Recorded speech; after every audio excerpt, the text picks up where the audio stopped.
एक देश एक चुनाव को लेकर सरकार ने बड़े बड़े दावे किए थे। पूर्व राष्ट्रपति रामनाथ कोविंद की अध्यक्षता में एक कमेटी भी बना दी गई, जिसकी अब तक कई बैठकें भी हो चुकी हैं। और कमेटी की ओर से जो संकेत मिल रहे हैं, उसमें दावा किया जा रहा है कि वन नेशन वन इलेक्शन संभव है।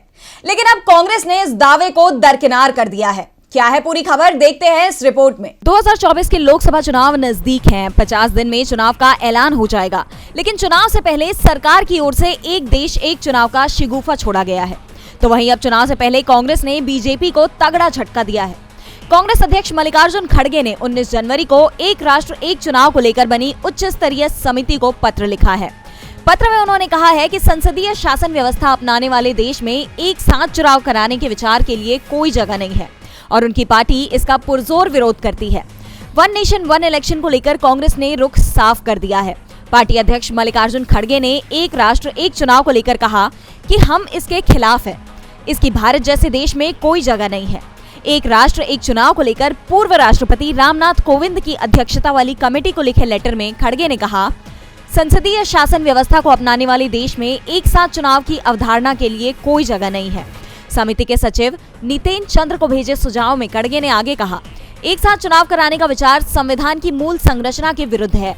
एक साथ चुनाव की व्यवस्था लागू करनी है तो संविधान की मूल संरचना में पर्याप्त बदलाव की आवश्यकता होगी। खड़गे ने 17 बिंदुओं में अपने सुझाव समिति के पास भेजे हैं।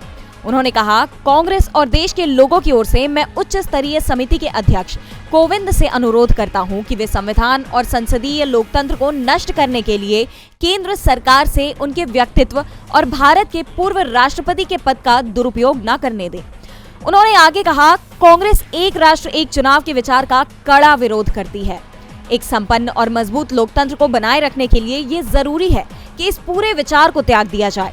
कमेटी ने हाल ही में राजनीतिक दलों को लेटर लिख एक साथ चुनाव कराने के विचार पर राय मांगी थी। राय मांगने पर पश्चिम बंगाल की मुख्यमंत्री और टीएमसी की चीफ ममता बनर्जी ने समिति को पत्र लिखते हुए कहा था, एक राष्ट्र एक चुनाव के खिलाफ हूँ। साल 1952 में लोकसभा और विधानसभा चुनाव एक साथ हुए। ये कई सालों तक आगे जारी रहे, लेकिन ये बाद में कायम नहीं रह सका। बता दें कि कमेटी का काम लोकसभा, विधानसभाओं और नगर निकायों और पंचायतों के चुनाव एक साथ कराने की संभावना पर विचार करना है। डीबी लाइव की रिपोर्ट।